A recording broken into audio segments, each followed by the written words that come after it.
Good morning students. आज हम बहुत ही एक इम्पोर्टेंट क्वेश्चन करने जा रहे हैं। प्राइम मिनिस्टर की जो चयन कैसे होता है, उनके लिए योग्यता क्या है, कितनी अवधि तक रह सकते हैं, उनके जो है पावर्स और फंक्शंस क्या है, अधिकार और कार्य क्या है। चयन और नियुक्ति के बारे में मैं पिछली वीडियो में बता चुकी हूँ कि उसी व्यक्ति को प्रधानमंत्री चुना जाता है जो लोकसभा इलेक्शंस के दौरान जिसके दल को सर्वाधिक वोट मिले हो, बहुमत मिला हो, और बहुमत दल का जो नेता होता है वो प्रधानमंत्री बनता है, जिसे राष्ट्रपति शपथ दिलाते हैं, राष्ट्रपति नियुक्त करते हैं। तो इनके पद की योग्यता जो है जैसे कि जो मैंने योग्यताएं बताई थी कि कोई एज लिमिट ऐसा नहीं है। लोकसभा और राज्यसभा के जो एज लिमिट, जैसे लोकसभा का मेंबर बनने की एज जो है 25 ईयर्स है, राज्यसभा 30 ईयर्स तक का बन सकता है। तो ये इस तरह की एज है। भारत का नागरिक होना चाहिए, लाभ के पद पर नहीं होना चाहिए। वही सारी जो आपको प्रीवियस वीडियोस में मैंने एक्सप्लेन की थी, वैसा ही कुछ है। पदावधि जो है यानी कि कितने समय तक रह सकता है, वैसे तो लोकसभा का टाइम जो है 5 वर्ष का होता है, तो 5 वर्ष तक एक प्रधानमंत्री बन सकता है।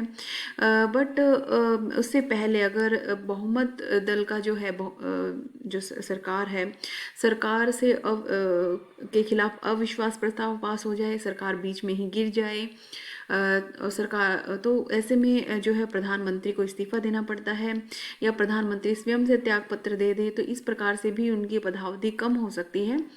और ऐसा अगर होता है तो दोबारा से चुनाव कराने पड़ते हैं, ना कि राष्ट्रपति उपराष्ट्रपति की तरह विदिन 6 मंथ्स किसी पद को भरना होता है। तो ये एक इम्पोर्टेंट चीज़ है ध्यान रखने की। यहाँ पर सबसे ज़्यादा इम्पोर्टेंट आ जाता है कि ये सारी चीज़ें लिखने के बाद भूमिका के अंदर आपको 2 डेफिनेशंस जरूर लिखनी है प्रधानमंत्री के बारे में,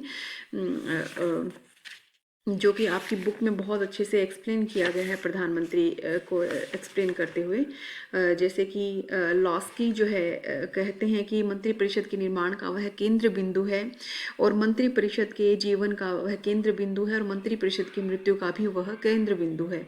इसी तरह से जो ग्रीव्स है, सरकार राष्ट्र की स्वामी है और वह सरकार का स्वामी है। प्रधानमंत्री के बारे में 2 डेफिनेशन है, ये जरूर आप लिखें। उसके बाद जो इम्पोर्टेंट क्वेश्चन आता है वो ये एमसीक्यू में पूछा जा सकता है, who is the prime minister of India. तो आपको पता है, नरेंद्र मोदी। उसके बाद हम फंक्शंस एंड पावर्स पे आ जाते हैं, जो कि बहुत ही इंपॉर्टेंट है। वैसे तो आपने अगर काउंसिल ऑफ मिनिस्टर्स वाली वीडियोस बहुत अच्छे से देख ली हैं और चैप्टर को अच्छे से पढ़ लिया है, अंडरलाइन किए गए पेजेस को अच्छे से पढ़ लिया, तो आपको बहुत अच्छे से समझ में आ जाएगा कि काउंसिल ऑफ मिनिस्टर्स के जो काम है वो वास्तव में प्रधानमंत्री के ही काम है। जैसे कि पहला जो है शक्ति जो है प्रधानमंत्री की, मंत्रिपरिषद का निर्माण करना।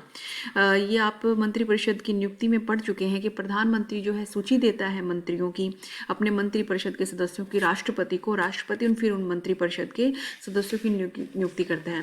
राष्ट्रपति को स्वयं कोई पावर नहीं होती है चुनने की अपना जो मंत्रियों की, बल्कि वो जो है प्रधानमंत्री की सलाह से ही जो हर स्तर का, जैसे चाहे वो कैबिनेट हो, चाहे वो राज्य हो या उप मंत्री हो, उन सबको चुनते हैं, और राष्ट्रपति केवल उनको शपथ दिलाते हैं। इसी तरह से विभागों का जो बंटवारा है, second point, distribution of portfolios, किस मंत्री को, मंत्री की केवल नियुक्ति ही नहीं करता है प्रधानमंत्री, बल्कि किस मंत्री को कौन सा विभाग जाएगा, गृह मंत्री किस व्यक्ति को जाना चाहिए, विदेश मंत्रालय किस व्यक्ति को जाना चाहिए। तो इस तरह से जो है यह निर्णय प्रधानमंत्री करते हैं कि कौन सा मंत्री किस विभाग का अध्यक्ष होगा, और कौन सा मंत्री कैबिनेट मंत्री होगा, कौन सा राज्य मंत्री होगा, कौन सा राज्य स्वतंत्र प्रभार मंत्री होगा, कौन उप मंत्री बनेगा। तो ये सब जो चीजें हैं प्रधानमंत्री ही डिसाइड करते हैं। इसके अलावा जो है तीसरा पॉइंट जो है मंत्रियों को हटाने की शक्ति। अगर वैसे तो हमारे संविधान में लिखा गया है कि जितने भी मंत्री ये मंत्रिपरिषद के सदस्य होंगे उनकी नियुक्ति राष्ट्रपति करेंगे, और राष्ट्रपति के प्रसाद पर्यंत यानी कि राष्ट्रपति की दया पर ही वो अपने पद पर बने रहेंगे। लेकिन वास्तविक में आपको पता है, वास्तविकता में जो प्रधानमंत्री है वही सूची देते हैं, इसके अलावा किसी और को राष्ट्रपति चुन नहीं सकते मंत्री। इसी तरह से जो हटाने का बात है, तो वो भी पूरी तरह से प्रधानमंत्री पे डिपेंड करता है। प्रधानमंत्री अगर राष्ट्रपति को सिफारिश करते हैं तभी राष्ट्रपति जो है किसी मंत्री को हटा सकते हैं। तो सैद्धांतिक रूप से राष्ट्रपति के प्रसाद पर्यंत तो बने रहते हैं मंत्री, लेकिन व्यवहार में प्रधानमंत्री जो हैं अगर लगे किसी प्रधानमंत्री को कि कोई मंत्री कुशलता से काम नहीं कर रहा है, प्रधानमंत्री के निर्णयों से सहमत नहीं हो रहा है या प्रधानमंत्री के कहे अनुसार कार्य नहीं कर पा रहा है, तो प्रधानमंत्री उस व्यक्ति से त्यागपत्र मांग सकते हैं और राष्ट्रपति को सिफारिश कर सकते हैं कि इस व्यक्ति को पद से हटा दिया जाए।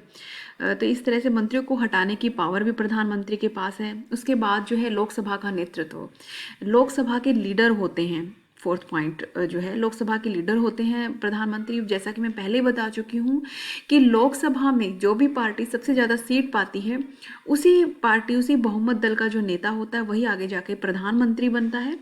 तो इस तरह से लोकसभा में बहुमत मिलना किसी नेता को, तो ऑब्वियसली वही आगे चलकर लोकसभा का जो है लीडर बनते हैं। लोकसभा की बहुत सारी कार्यवाहियों को शुरू करवाना, लोकसभा में वाद विवाद आरंभ करवाना, अपने मंत्रियों की आलोचना होने से बचाना, अपने मंत्रियों को सुरक्षित रखना, अपने सदस्यों को समय समय पर सचेत करना, आदेश देना, निर्देश भेजना, निगरानी रखना, नियंत्रण रखना मंत्रियों पर, ये सब जो काम है प्रधानमंत्री करते हैं। सदन के वैधानिक कार्यों पर प्रधानमंत्री का विशेष प्रभाव होता है। वह स्पीकर के साथ मिलकर सदन का कार्य करता है और सदन में अनुशासन बनाए रखने के लिए स्पीकर की सहायता भी करते हैं प्रधानमंत्री। तो ये इस तरह से ये जो कुछ पॉइंट्स है। इसके बाद है आपका 5वां पॉइंट जो कि ये बताता है कि राष्ट्रपति तथा मंत्रिमंडल में कड़ी का काम करता है प्रधानमंत्री। मंत्रिमंडल का निर्माण जो है राष्ट्रपति करता है प्रधानमंत्री की सलाह से, ये तो आपको पता ही है। अब राष्ट्रपति की कुछ शक्तियां थी, अगर आपको याद हो तो, सूचना भेजना, सदन में आवश्यक सूचना मंगवाना, ये सारी चीज़ें। तो प्रधानमंत्री राष्ट्रपति तथा मंत्रिमंडल के मध्य कड़ी का काम करता है। वह राष्ट्रपति को मंत्रिमंडल के द्वारा दिए गए जो निर्णय की सूचना देता है, जो भी सूचना राष्ट्रपति मांगते हैं तो वो प्रधानमंत्री के थ्रू जाती है। इसके अलावा राष्ट्रपति के विचार मंत्रिमंडल के समक्ष रखता है और मंत्रिमंडल के विचार राष्ट्रपति के समक्ष रख सकता है। राष्ट्रपति प्रधानमंत्री को किसी एक मंत्री द्वारा व्यक्तिगत रूप से किए गए निर्णयों पर मंत्रिमंडल का जो है निर्णय लेने के लिए कह सकता है। इस तरह से राष्ट्रपति के मुख्य सलाहकार होते हैं मंत्रिमंडल के मामले में प्रधानमंत्री। 6 पॉइंट है कैबिनेट का नेतृत्व करना। मैं आपको प्रीवियस वीडियोस में बता चुकी हूँ कि कैबिनेट क्या होता है, यानी मंत्रिमंडल क्या होता है। तो मंत्रिमंडल के जो है बहुत ही महत्वपूर्ण मंत्रियों का एक समूह होता है जो कि राष्ट्रपति की अध्यक्षता में काम करते हैं। तो ऑब्वियसली राष्ट्रपति कैबिनेट का नेता होता है मंत्रिमंडल का। वह मंत्रिमंडल की बैठकों की अध्यक्षता करता है। राष्ट्रपति कैबिनेट की कार्रवाई में भाग नहीं ले सकता। प्रधानमंत्री के नेतृत्व में जो मंत्रिमंडल है वो सभी कार्य करती है। वही कैबिनेट की बैठकें बुलाते हैं, उसमें विचार किए जाने विषय वाले जो विषय होते हैं उनकी सूची बनाता है प्रधानमंत्री। और कैबिनेट में विभिन्न विषयों को पर बहस को संचालित करने का काम भी जो है प्रधानमंत्री के करते हैं। उचित लगे तो वो कैबिनेट के बीच मतदान भी करवा सकते हैं। इस तरह से प्रधानमंत्री जो है लोकसभा का नेता होने के साथ साथ जो है मंत्रिमंडल और मंत्रिपरिषद के भी नेता हैं। 7वां पॉइंट है as a link between different departments, विभिन्न विभागों में कड़ी की तरह काम करना। जैसे मैंने बताया कि कैबिनेट का अध्यक्ष है, कैबिनेट में बहुत सारे मंत्रालय आते हैं। इन मंत्रालयों में किसी प्रकार की अनबन ना हो, आपस में तालमेल बना रहे, देश के विकास के लिए सभी मंत्रालय अच्छी तरह से काम करें, एक दूसरे से लिंक बना के रखें। तो ये सारी चीज़ें प्रधानमंत्री देखते हैं। विभिन्न विभागों में अगर कोई समस्या उत्पन्न हो गई है, कोई झगड़ा है, कोई मतभेद है, तो उसको सुलझाने का काम, ताकि प्रशासनिक कुशलता बनी रहे, तो इस तरह से प्रधानमंत्री के कामों में ही आता है। तो विभिन्न विभागों के बीच कड़ी की तरह काम करते हैं। इसके अलावा फिर जो नेक्स्ट पॉइंट है वो राष्ट्रपति के सलाहकार। प्रधानमंत्री राष्ट्रपति के मुख्य सलाहकार के तौर पे एक तरह से काम करते हैं, सलाह देते हैं राष्ट्रपति को समय समय पर। और राष्ट्रपति जो है वास्तव में प्रधानमंत्री की सलाह मानने के लिए बाध्य है। राष्ट्रपति को प्रशासन के बारे में किसी भी प्रकार की सूचना प्राप्त करनी हो तो वह किसी अन्य मंत्री से सीधा बात न करके प्रधानमंत्री से ही करते हैं। अब आते हैं लीडर ऑफ पार्टी, यानी अपने दल का नेता होता है प्रधानमंत्री। अब आप अभी देख सकते हैं सिनेरियो में बीजेपी में जो है अपने बहुमत इतना मिला तो अपने दल का नेता जो है उस टाइम मोदी के नाम पर वोट आए हैं 2014-19 में। तो इस तरह से वो एक दल के नेता के तौर पे हैं, अपने दल को संचालित करने के लिए, अपने दल को एकजुट रखने के लिए, अपने दल में जो है सत्ता में बने रहने के लिए विभिन्न कार्य करवाने का काम जो है प्रधानमंत्री ही करते हैं। फिर अगला पॉइंट है सदन के नेता के रूप में। सदन देखिए इसमें जो है लोकसभा का जो नेता है वही सेम पॉइंट यहाँ पर आ जाएगा, तो आप उसी को एक्सप्लेन कर सकते हैं, लेकिन आपकी बुक में दे दिया है तो इसलिए मैं इसको बता रही हूँ। सदन यानी कि लोकसभा, चाहे वो लोकसभा से हो चाहे वो राज्यसभा से हो, वो उसके लीडर होते हैं। फिर है राष्ट्र के नेता के रूप में next 11th point as the leader of nation. देखिए प्रधानमंत्री राष्ट्र का नेता है, सारा राष्ट्र प्रधानमंत्री की ओर अच्छे प्रशासन व पथ प्रदर्शन के लिए निगाहें लगाए हुए होता है। साधारणतः चुनाव भी जो है प्रधानमंत्री के नाम पर लड़े जाते हैं, जैसे 1980 में इंदिरा गांधी ने चुनाव जीता। इसी तरह से जैसे गरीबी भगाओ पर 1971 में जो है इंदिरा गांधी चुनाव जीत कर आई।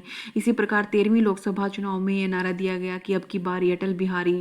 2019 में राष्ट्रवाद, सबका साथ सबका विकास जैसे नारे दिए गए जो कि पर्टिकुलर किसी नेता को रिप्रेजेंट करते थे। तो इस तरह से राष्ट्र के नेता के रूप में राष्ट्र को आगे लेके जाने के लिए पथ प्रदर्शक के तौर पर भी जो है प्रधानमंत्री अपनी एक महत्वपूर्ण भूमिका निभाते हैं।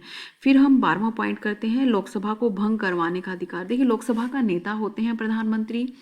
प्रधानमंत्री को एक विशेष अधिकार है कि जो अपनी लोकसभा है उसको भंग करवा कर देश में नए चुनाव करवा सकता है। मैं पहले भी इसकी एग्जांपल दे चुकी हूँ, जैसे कि 2004 में 6 महीने पहले अटल बिहारी वाजपेयी ने बोल दिया था कि लोकसभा को भंग कर दिया जाए।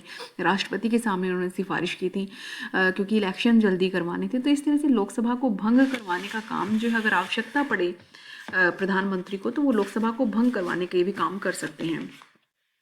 फिर जो है next point 13 prime minister and foreign policy. देखिए प्रधानमंत्री जो है, आपको मैंने बताया कि मंत्रिमंडल का निर्माण करता है, उसमें एक विदेश मंत्रालय है जो इसका काम होता है दूसरे देशों के साथ भारत के जो है संबंध, संधि, समझौतों को देखना। तो प्रधानमंत्री जो है भले ही विदेश विभाग अपने पास न रखते हों, परंतु उसे विदेश मंत्रालय से घनिष्ठ संबंध रखना पड़ता है। अंतर्राष्ट्रीय क्षेत्र में भारत की नीति का स्पष्टीकरण करना होता है। विभिन्न विदेशों की यात्राएं भी वो करते हैं। राजदूत उन्हीं का जो सुझाव होता है उसी पर वो राजदूतों की नियुक्ति और विदेश मंत्री की नियुक्ति करते हैं। इस तरह से शांतिपूर्ण युद्ध की स्थिति, संधि क्षेत्र, ये सब प्रधानमंत्री के महत्वपूर्ण आइडियाज़ होते हैं। तो प्रधानमंत्री विदेश नीति बनाने में बहुत बड़ी भूमिका निभाते हैं। फिर है प्रधानमंत्री राष्ट्रमंडल यानी कॉमनवेल्थ देशों से अच्छे संबंध स्थापित करता है। अब ये कॉमनवेल्थ क्या है?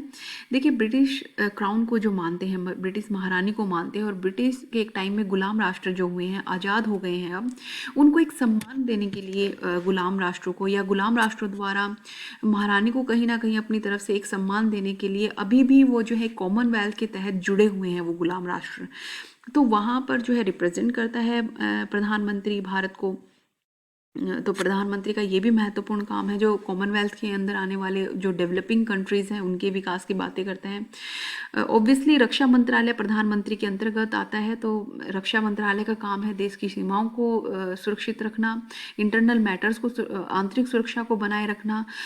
तो रक्षा विभाग का जो मंत्रालय का जो रक्षा मंत्री होता है उसको चुनता है प्रधानमंत्री है। तो ऑब्वियसली रक्षा प्रधानमंत्री जो है राष्ट्र की सुरक्षा का उत्तरदायित्व वो अपने कंधों पर रखते हैं।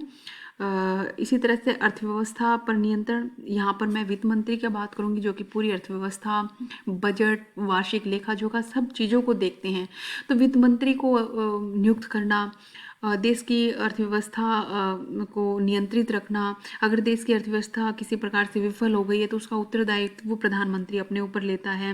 तो इस तरह से अर्थव्यवस्था पर भी नियंत्रण रखने का काम जो प्रधानमंत्री करते हैं। फिर है सरकार का प्रमुख प्रवक्ता की संसद तथा जनता के सामने मंत्रिमंडल की नीतियों, निर्णयों की घोषणा प्रधानमंत्री द्वारा ही की जाती है।